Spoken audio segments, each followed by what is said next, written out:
Hello, and welcome to our conversation teaser trailer episode about the Queer Ultimatum Season 2 on Netflix. My name is Carolyn Collado. I use they, them pronouns. And my name is Layla McCullough. I also go by Amir, and I use they or he pronouns. Amazing, amazing. So today we're just getting together to talk about the teaser and the cast for this new season of the Queer Ultimatum. To start off, talking about our decision and thinking about why we're choosing to do analysis of this season.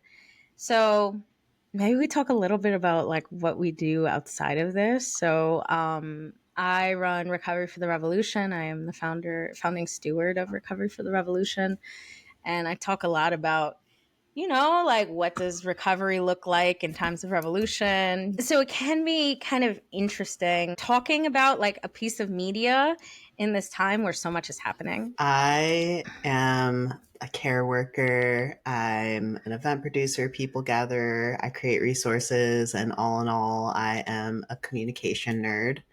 And so I think a lot about navigating conflict, accessibility, care, and for me, reality TV and media in general, they're like very flamboyant displays of communication, not just within the show, but also how they impact us and how they inform how we think about communication and conflict and feedback and all of that. And so, particularly with the Queer Ultimatum, Carolyn and we enjoy reality TV as a way to unplug and to just like be nerdy about media. And so this particular season and show, well, the first season was quite an adventure.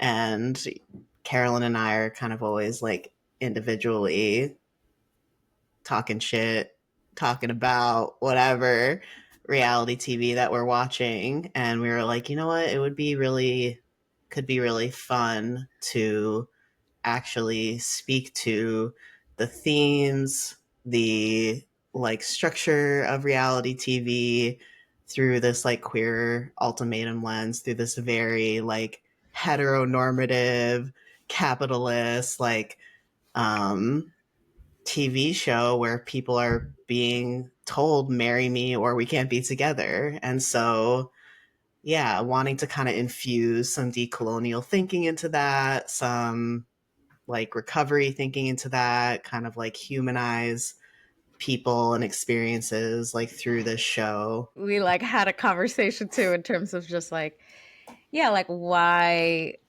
is this even the right moment to be doing this?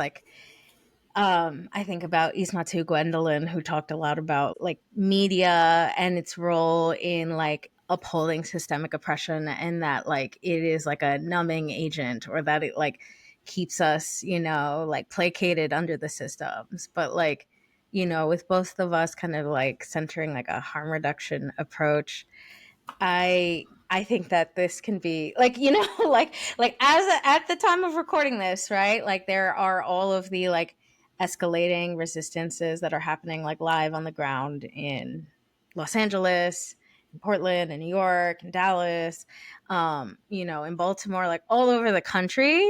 So there is actively that happening, right? While simultaneously, there was a strike on Iran by is not real, and all of that is happening in this context that we are sitting down and having this recording. And you know we even were like, are we recording today? Is that even gonna happen?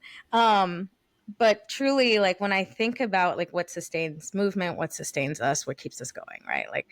Layla talked about how this is pleasurable for both of us, and I know that it is for a lot of people. This was such a big cultural moment of discussion in 2023 when we think about disability, when we think about literally calming our nervous systems, and those of us who are engaging with this stuff, like TV can be a way in which we actively calm down, cool down. And I imagine with whatever happens in the coming weeks that we are like recording these episodes, like this may be supportive. This may be something that helps people to breathe. It may be something that helps people to go to sleep. It may be something that like, yeah, like calms someone's nervous system after being out in the street or, you know, doing whatever virtual organizing that they're doing. Like, and you know, when we have disability and flare ups and pain and things, like TV can also be very helpful for that. So it's just kind of like holding all of that.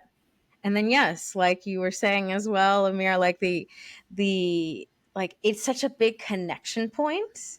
There's also, I know I'm so excited for your like communication nerdiness around this, because like what was so powerful about the first season was the like the conversations and the conflict that was playing out, and a lot of ways with which Totally.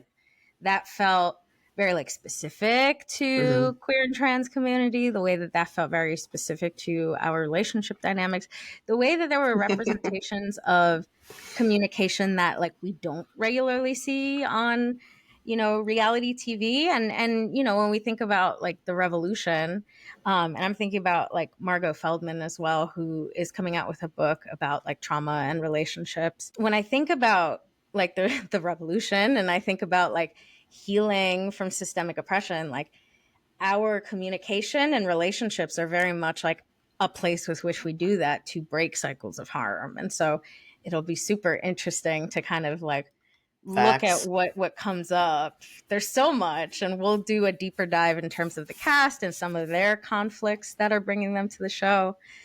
But yeah, how we relate to each other is one of the places with which like our revolutionary work is in praxis. So excited for that in this show too. Yeah.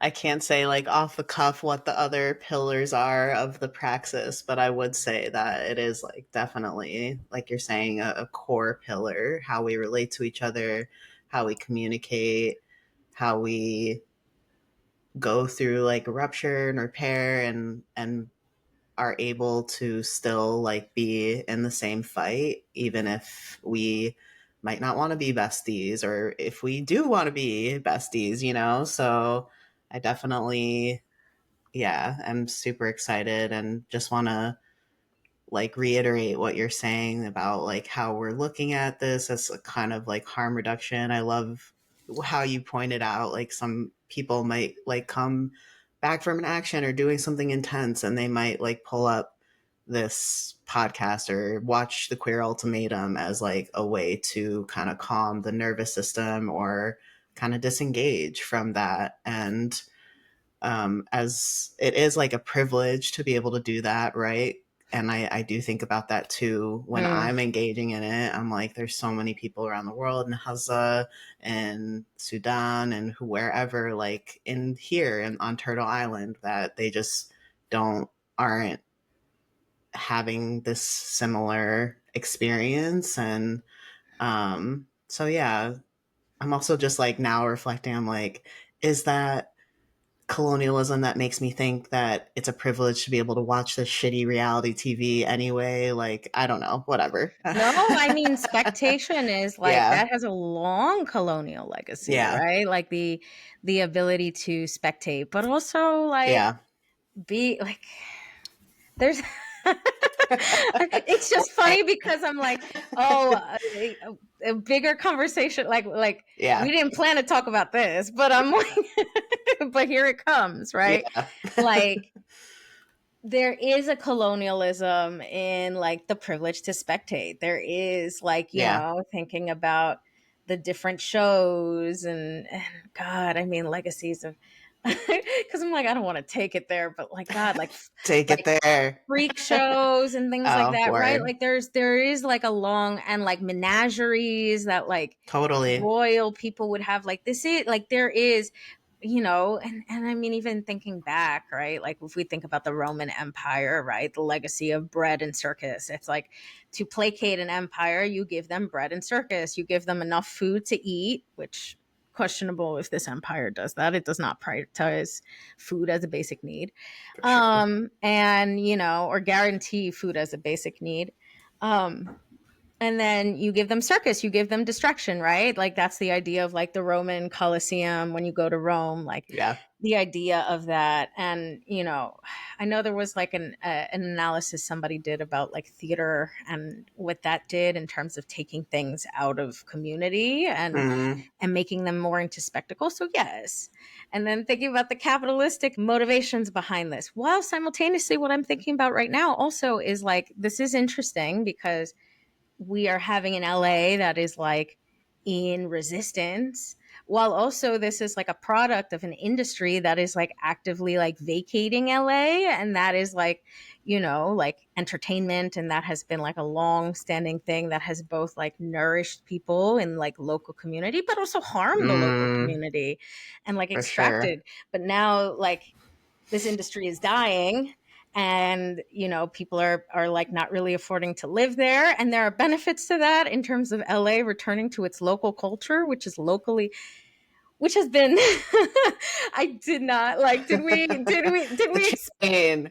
oh my god. But again, the colonialism, right? It's Like it all real. goes back to colonialism. But yes, like this industry being seated there that has both, again, nourished people that I'm sure, are might listen to this podcast or connected to people who listen to this podcast, but also harmed because it has like completely also gentrified Los Angeles too. So, The layers. the layers of it all. I'm grateful my intuition was like, wait, something feels off about what I'm saying, and I'm so grateful that you have the history and knowledge to back it up. And I'm really glad that you, yeah, just went there and let us know, like, yeah, there is actually a long colonial history of this and connecting it back to what is happening in LA with the ICE raids and the resistance to them. Yeah, and just it's so important. And I mean, if we want to continue to take it there, we can talk about like media as a form of US imperial soft power, but we could talk about it in the Oh, queer context. definitely.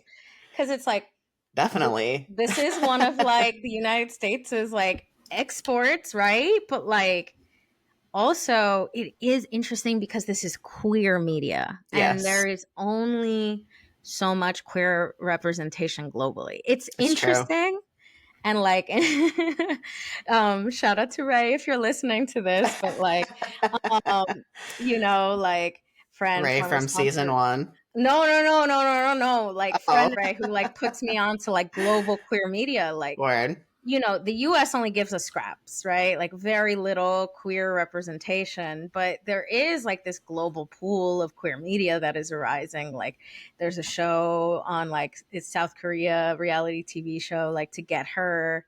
You also Nice. have like The Boyfriend on like Yes. Netflix, like there's like Yowie, there's like, like when we take queer representation in the US, like it is already scraps, but we are also sitting in a country that theoretically, but again, also, oh goodness, this is a country that theoretically, like, there is marriage equality here, and there are some states that say Theoretically. that you have rights. While those are actively being attacked, like in this moment, and I'm very curious to see if, like, what happens while we are also in this container, right?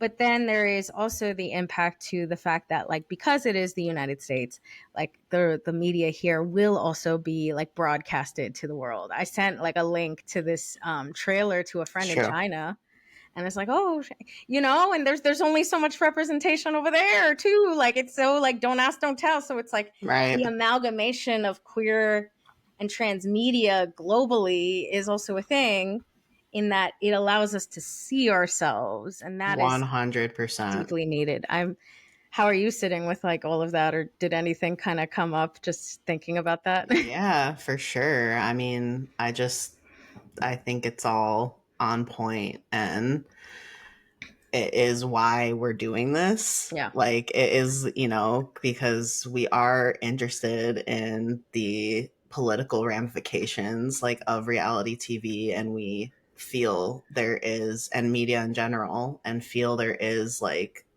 a void. There are people out there, of course, doing this, and also, like, we need more. Because media, television, like, there's it's so much, it's so ingrained, and like you said, it's like a soft power for the empire to deliver its propaganda, including in queer form. Yep. And so we want there to be conversations of like, okay, yeah, we do like being seen like that on a global scale. Like, I mean, I don't want to say we're desperate for it, but I feel a little bit of desperation like in my body. I'm like, yeah, like I want to see more, but not in a like colonial white supremacist patriarchal way. So if this is what we're being given, I'm going to watch it and I'm going to commentate on it and be like, here's how this could look different or feel different, or here is something that I feel like we don't see in like cis heterosexual reality TV that I feel like is uniquely queer and we would love to see more of. And that is also a part of why we're doing this, right? Just a desire to influence the actual production in the long term of these shows. And so, I mean, not to get all big, I but mean, dream manifest. Get yeah. out. We're on the mic. Manifest. You know. Yes, I want to see things that actually could heal, because I really believe that Mm, media can heal mm-hmm. and representation can heal, Mm, and we can do it in a way that isn't through the colonial lens, through the white lens, through the heterosexual lens, and have it be genuinely very, very meaningful. and And so nourishing. nourishing. No, I mean, and the desperation, like, I really want to like talk about that because it is like there Yeah. is like this desperation. Like, this format is funky, right? For Yeah. like, in terms of like a really like queer and like queer in the political sense, right? Like, for a queer show, like, and like one of the big shows that has like really like blown up in terms of like, you know, its impact, at least in discourse in the United States and globally, because it really, like, you know, there's global discourse about the show. Like, Literally. it is a show that is like, hey, again, like, marry me or not, which there, and you know, like, as we like dissect the cast like deeper, Yeah. like a lot of them do, like I think two of them at least have this qualm of like, I don't know, like, do I believe in the institution of marriage?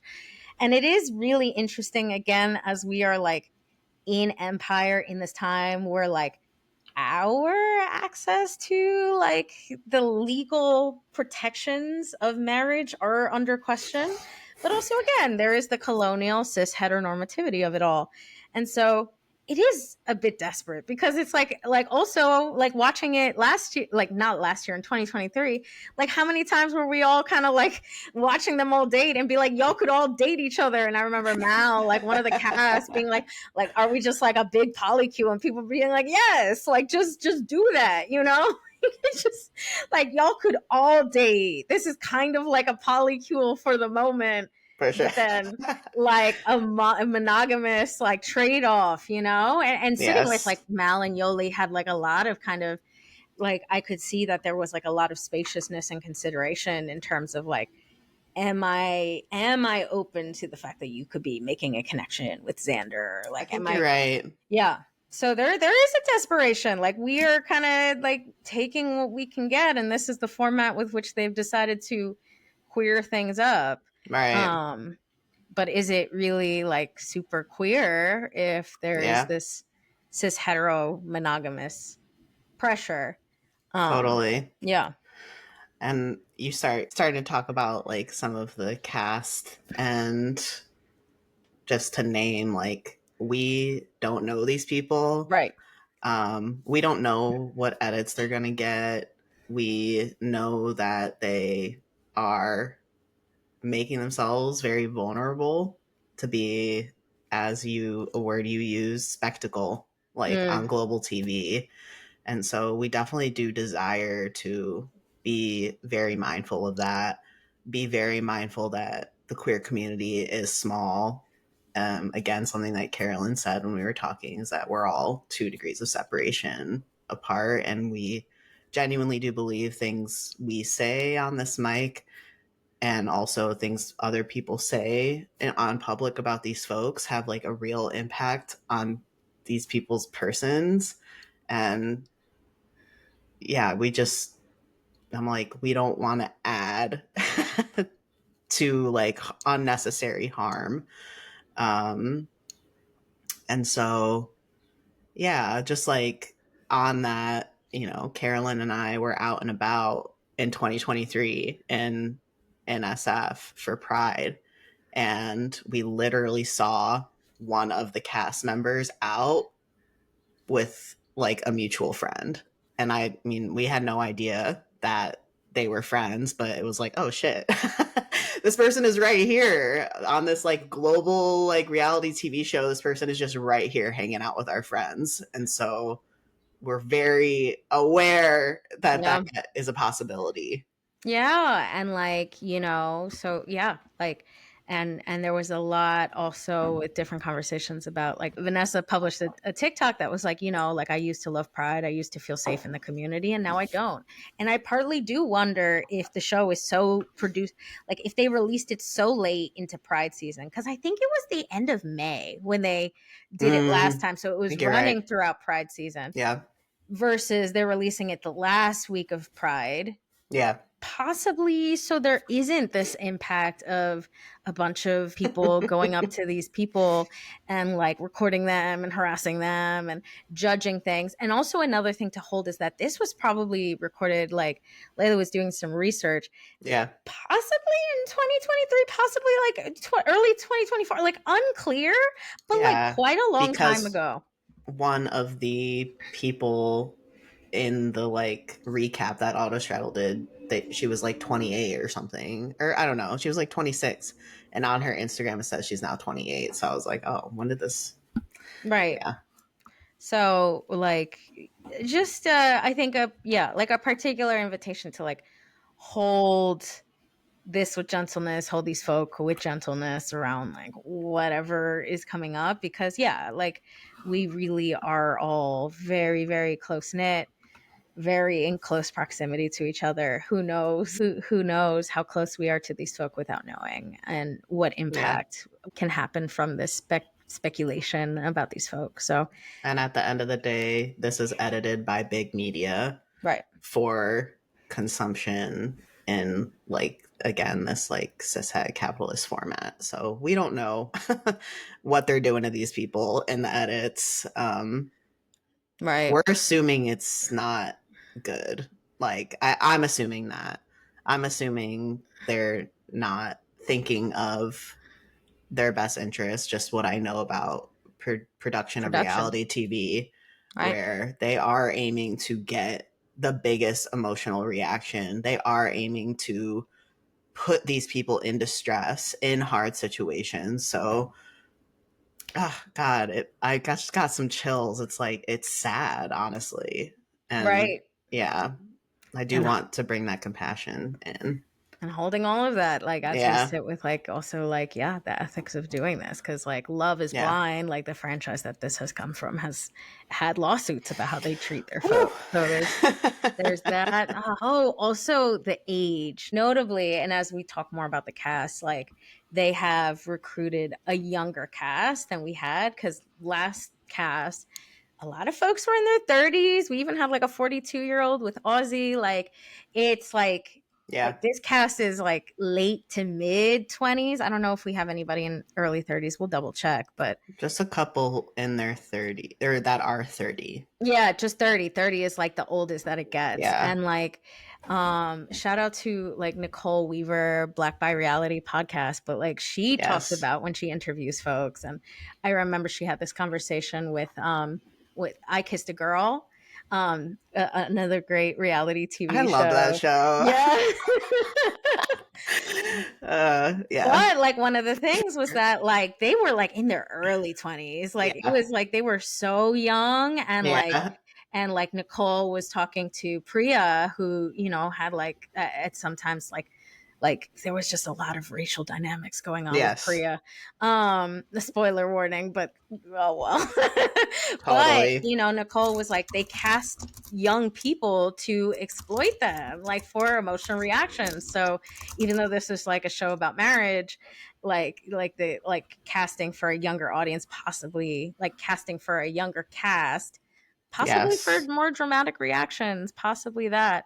So we'll see what the impact is. I really like the conversations that we had from the older folk from last season. Yeah. So we'll see. Yeah. Totally. So we're gonna do a screen sharing of the trailer and we'll do a little reaction. We'd be doing all team here as couples. One of you is ready for marriage, and the other one of you maybe not so ready yet. Okay. One pause. We didn't talk about it, but oh my god. Okay.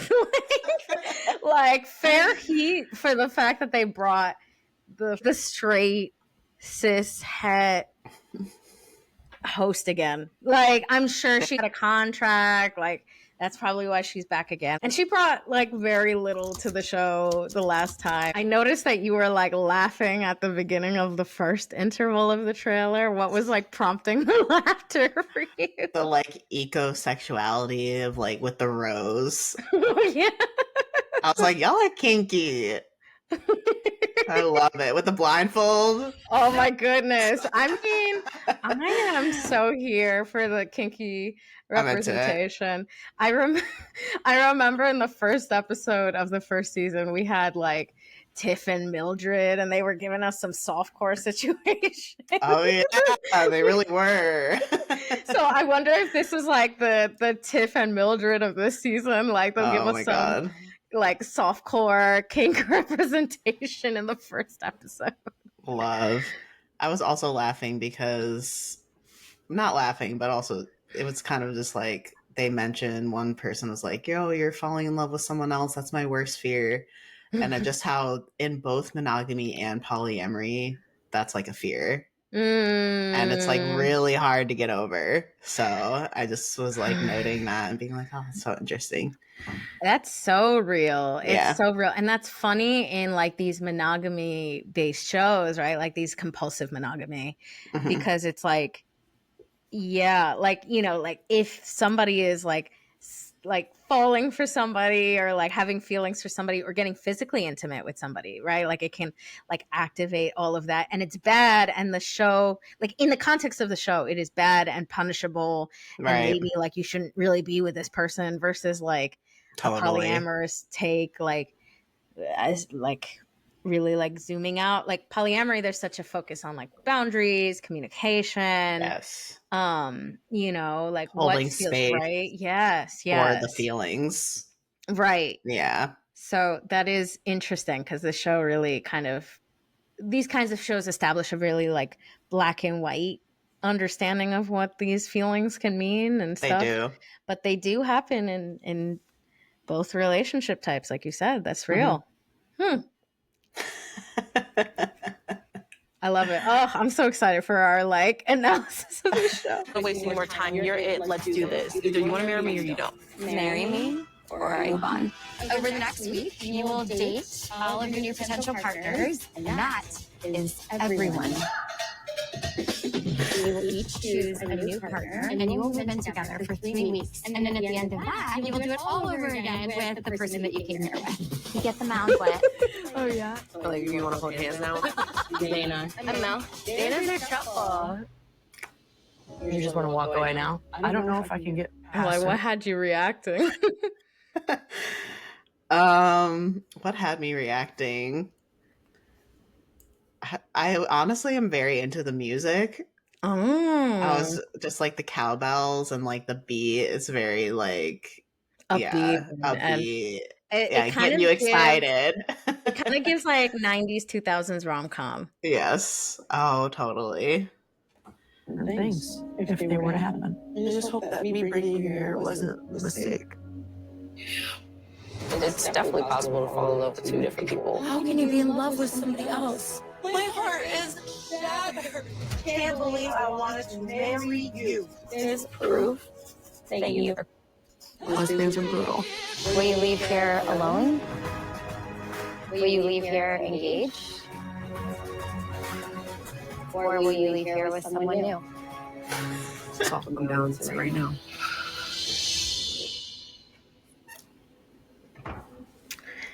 June 25th. Wow. That was wild.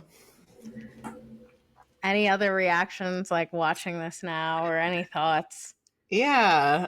Just like the equating family and marriage and kids, like it's all like on the same field. I forget who was talking about it, but someone was like, this is what I want. And it's like, it's all the same thing. I'm very excited to. I haven't like seen this, but you've mentioned it. Maybe you saw TikTok or something. Let me see. What was their name? Megan Megan, yeah. is Lebanese and doesn't have like a supportive family, which I relate to, being Lebanese, Muslim, and have had mixed experiences with that, and just very curious to see how they're going to represent like the Arab Muslim storyline in that way. Yeah, and that is casting. Yeah. Yeah, and thinking about the implications of casting like Yeah. post like October 7th. And like we Yeah. do see like more representation of like Muslim Arab folk on reality TV. Like right now on Yeah. Love Island USA season 7, like there is a Palestinian on the show, Huda. Shout out. So yeah, shout out. But so thinking about Did they like talk about the it's not. genocide? No, I Okay. don't know that she's talked about it like Okay. like on her platform. I haven't done that much of a deep dive, and like Just they have curious. not Yeah. talked about it on the show, but it is Word. like openly known that she is Palestinian, like, and that Okay. was known going into the show. Word. But yeah, there hasn't been conversation about the genocide. No. Yeah. The only I was in, it was like, I think Love is Blind, season 7 or 8. There was a couple, forget their names, but Oh, this was the DC season where they were yeah, talking. Yeah, yeah, yeah. they actually did talk about like militarism. Yeah, yeah, yeah. And they talked about the genocide, and they actually gave like time to it. I still feel like patriotism came out on top. Like if I had to be like, there's a winner in this like perspective or like, yeah, demonstration, but I was happy to see that it wasn't cut. It was given time. Good points were made and were given screen time. So I'm am also wondering like if any of those conversations are going to be brought into this Queer Ultimatum season 2. I doubt it. I'm not optimistic about it, but also, you know, we'll see. Yeah, I'm curious when this was recorded. I'm assuming it was recorded like post October 7th, 2023. That's my Yeah. assumption. Yeah. But I'm curious what was also happening in the background while this was Yeah. all being recorded. What about you though? What were any reactions? Anything that stood out to you?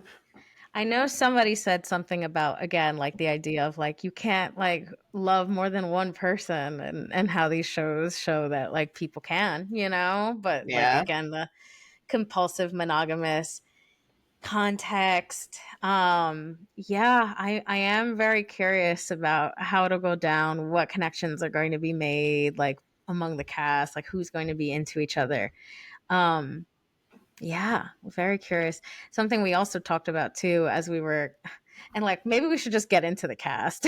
Yeah. We're getting um into it. yeah, but something that we talked about too when we look about at the cast is that like the diversity is It's it bad. yeah, to say it plainly. Yeah. um if we talk about like, I mean, the first couple, so a lot of the research that we are pulling from comes from an Autostraddle article talking about where these couples are coming from. But the first couple, AJ and Brittany, is like the only Black representation that we get on the show. They are a like Black couple. And AJ is the ultimatum receiver, she, her pronouns. Yeah. Ultimatum receiver, Libra. I love how they give us the astrology for I these know. days. So I mean, it's funny. necessary. It's Yeah. necessary. Although sun sign is not everything. And then Brittany, 27, ultimatum giver, and Brittany is a Virgo. What's interesting about this couple is like, there seems to be some tension maybe around like career and the fact that like Brittany has like a specific vision for career and AJ is kind of like, I don't know, like maybe a little like salty and feeling like she's not getting the like as much attention as Brittany is giving for her business. It seems to be like the Mm. primary conflict between the two of them. So that'll be an interesting dynamic. Like, Yeah. we have some Caribbean representation, which I'm shouting out because it's Caribbean Pride Month A as well as regular Pride Month. yes. Yeah. So, because AJ with AJ you. Yep. is Bajan, Guyanese, and from the Bahamas as well. Next, we got Pilar and Haley. They've been together for 10 years, so that's pretty interesting. They're both Yeah. 29, so that means they were together since they were 19. Wow. That's a long time to be in relationship with someone. So, very interested to, yeah, hear kind of what is going on with them. I'm assuming definitely part of it is just like having been together that long and being monogamous as well. Like there's not a lot of exploration that gets to Hmm. happen. Maybe there's some trapped feelings of just being like, oh, how can I be sure if you're the only one that I've been with for the past decades? I see here in like the description from Autostraddle, like Pilar has this question of like, marriage is a social construct. Like, does it make sense? There seems to also be some dynamics here in terms of like family support that Yeah. I'm excited and curious to see. Something that's also really interesting in this description, like, you know, coming from this work of like recovery and harm reduction, is that like the description on the Autostraddle description is Haley wants to drink filthy martinis and get married already. Right. And it's very interesting because, you know, like there is such a connected history of like drinking and queer and trans community. You know, that can be a whole episode in of itself. But there is like higher alcohol use among queer and trans people, and so I am For really sure. curious how that might manifest on the show. You Yeah. know, this franchise is very notorious for their alcohol glasses that are People like, were drunk last season yes, for yes. sure. Interestingly, in the first few seasons of Love Island, definitely UK. I don't know about the other ones, but they had a lot of alcohol. They had no like limits, and the more recent ones, like they have 2 drink limits a night Yes. because Yeah. it just got so chaotic. So fascinating little tidbit. Very curious to see the Yeah. role of alcohol on the show, and we will talk about it Yes, we as it will. manifests. We will. We definitely will. Because yeah, the show is notorious for its like opaque glasses so that Hmm. they can edit up the drunk messy conversations and the timeline. So Yeah. yeah, we'll see what happens. Onward. All right, so next couple is Megan and Dana. Yeah. um so Also, they shout out to Detroit. Shout out to, I don't know if it's they're actually in Detroit or if they're in the suburbs. People like to say they're in Detroit when they're around, but shout out to Dearborn, the Arab Muslim capital of Turtle Island. Love y'all. hey. Hey fam, if you're listening, yep, still a gay and trans here. Sorry, but also you're welcome. What can I say except Yeah. you're welcome? Yep. Oh my goodness. Okay, so Megan uses she, her pronouns, is 27 years old, is the ultimatum receiver, and is a Taurus. Dana uses she, her pronouns, is 25 years old, gave the ultimatum, and is a Gemini. Um, So, what was interesting in kind of like your social media deep dive that you did was kind of noticing that maybe Megan has a bit of like an activist history or like Yeah. practice. So that's interesting. Yeah. Wonder if Megan would like our like this podcast, like this perspective, or like this work. Megan, we see you. We Megan, know we you're see you. there. We see you. We see you. And Yes. that is like, that political analysis is something that was also noted in other folk. Hmm. But it seems like, I mean, Dana is a relationship manager, Megan's a business manager. It's interesting because in Autostraddle, they're talking about like attachment style. They're talking about like Yeah. Dana being like self-described avoidant, but she knows she wants to marry Megan. Right. But Megan is dealing again. So we have another like family rejection dynamic. So yeah, that could be really interesting coming to play. And we saw that in the trailer. Like we saw Megan crying and being like, I don't know that my family supports this. So I'm sure I'm excited to see it. I'm excited to see that representation because We that's love so you, real. Megan. Be you. Live your life. I mean, I don't know. Yeah. Again, we don't know these people, but Hey, I mean, advocating from afar. we're here for the liberation of all people. Yes. So, liberation from patriarchal, Yes. familial, colonial dynamics. Yes. Yeah. Yeah. I want to talk about the next one. Yeah. We got Ashley and Marita. Ashley is one of our 30-year-olds. Marita is 25. They both use Mm. she, her pronouns. So that's a 5-year age gap. That's pretty significant at that point in life, I would say. And a Virgo and Pisces. I'm a Pisces sun, Virgo rising. So into that combo. They've been together for 3 years.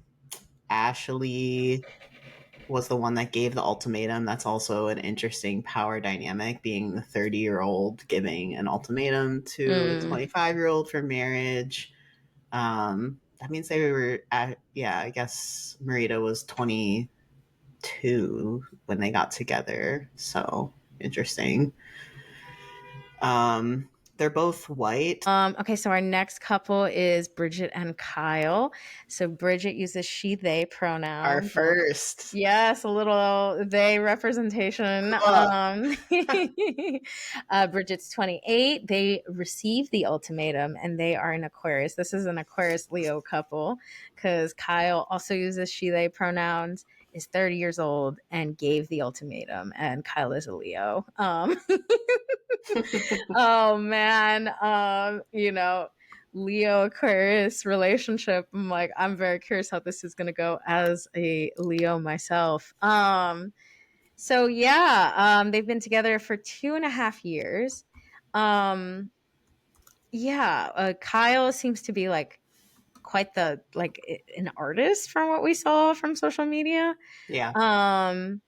They did like there was a like again in thinking about the curation of their social media, Kyle did have like a sign that like said destroy white supremacy now, and Kyle is white. Like this is like yeah, like Kyle is like white. And so interesting thinking about like one of the only curated posts that you have left is this, but it's from 9 years ago. So 9 years. yeah, We're glad you left it there, but where's the recent stuff, Kyle? and I mean, there was like a photo of them with a Kamala and Biden cutout. Oh yeah, that was alarming. Just a bit. Yeah. We're unsure about that. Yes. Yeah. Apparently, Kyle really has like specific desires and manifestations when it comes to love and dates. I wonder if Kyle has a Venus in Virgo. If they do, I see you like, in terms of the particularities. Um, so yeah, and they have it says their desire to control nature fits with their desire to get going in their marriage plan. but it's saying that their partner, who is a writer, bartender, and Aquarius, doesn't see the point. They want to be with Kyle for the rest of their lives, but they don't understand why marriage is necessary. Very interesting, and that is befitting of like a Valid question. yeah, you know, again, so another theme of like the question of like what is the point of marriage. So that will be I'm glad that we're having this discourse as we are on this queer show. For It seems sure. like at least two couples are like bringing that into the table. But that is funny within Aquarius in terms of like, yes, I am deeply committed to you, but like, why do we have to do this within this construct? And this Leo being like, I want this commitment. I can relate. So I am curious about that dynamic. We'll see more about this couple. I'm sure. Onward. Yeah. Our last and final couple, there are 6 total. Marie and Mel both use she, her pronouns. They're both 27. Marie gave the ultimatum, and Mel is the receiver. Interesting that a couple, less so Kyle and Bridget, but definitely like Ashley and Marita, and I guess it's kind of mixed. I was like, it's the femme person giving the ultimatum and the mask person receiving it. There are a few of those, but there's also a couple where it's not like that. So I don't know, just noting. So yes, they've been together for 4 years. They live in Florida seemingly. And yeah, just interesting Instagram curations as they all are. Marie says in her bio, be a safe space for the people you love. I like that. But we did notice that, or not but we just noticed that like there were like photos, like half of the photos were with alcohol. And even the description for the autostraddle is like, well, this is talking about Mel, like, or no, she wants to get hitched, pop out some babies, and spend time with Mel doing her favorite thing, drinking a glass of wine in a robe and watching the L Word. So, again, a little more like active alcohol, like alcohol in kind of like the forefront of what's being discussed. Yes. And you know, alcohol, like, it's interesting with alcohol and dating because like for some people like that is like alcohol has played such a historic role in dating, you know, like, oh, let's go get a drink, let's go to the bar and get a drink. So a lot of people, like when you're on a dating app, like will lean with that, like, let's go get drinks. For sure. Catch me, you know, I've learned how to make martinis or whatever the hell, you know. So there can be that. And I'm also curious, again, what will the role of alcohol play in the show potentially? Yeah, definitely. No shame, just a notice and a commentary on the culture. Absolutely. We definitely understand why. I mean, even Carolyn, more than majority of the world, I would say, like knows the history of colonization and things like substances, sugar, alcohol, tobacco. So there's like reasons for it colonially, and also As like, queer and trans people, in yes, terms of yeah, just our socialization being limited to exactly, alcohol based spaces like bars and things. And also, again, also the way that alcohol can function to help us socialize, to help us to connect as queer and trans people, to help us yeah, to and bypass disconnect too, and right? disconnect. Yeah, Like the absolutely. very real need to disengage, like, but Talking about harm reduction and yeah. yes, yeah. Anyway, Yeah. so those are some initial observations, reactions, thoughts. Um, That I felt, how'd Go that feel ahead. for you? No, go ahead. For me, I was like kind of judging myself going through, because I was like, oh, I said I didn't want to judge these people, but I literally am. Mm, And I also do like wonder what that line is, because while these people are people and like vulnerable, like they also are on a platform and do have power in that way. mm, So if people are out here not being clear like on their stance on genocide, on ICE, on, you know, whatever, like what is the responsibility, what is their responsibility to speak up? Like, what is our responsibility to be like, we're noticing this and I don't know if it's okay, or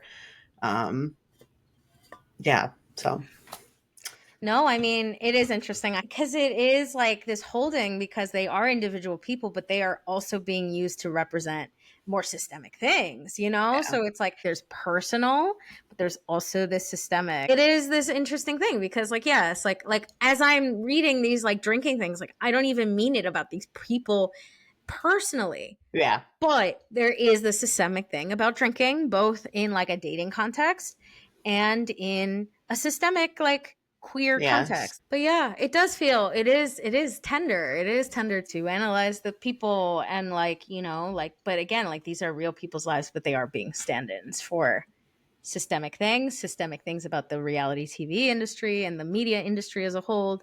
And then yeah, like these are real people with their own, and like we can only like we're looking at Instagram posts, we're looking at what Autostraddle said about them, yeah, what they how they presented on like a what like a 2-minute trailer. yeah, Like it is such a limited take that we can have, and media is like doing these things for particular purposes. Like media does function to promote different ideas or different values, and so yeah, we don't. facts. It is very contradictory. Very contradictory. Well, I loved having this combo with you. Thank you. So the show comes out June 25th. So Yep. get your situations ready to watch. And it comes If you out in halves, right? Like Yes, they're it's in two releasing segments. 5 episodes on June 25th and 5 episodes on July 7th. Or Second. Yep. July 2nd. So we will probably talk about the two segments and then yeah, come together and do analysis. So subscribe if you haven't already. Give us a like if you want to let other people know that they should watch. Yeah, and just excited to get into it with you this season. Let's go. All right, everyone. Thanks for listening, and we'll see you next time. See y'all.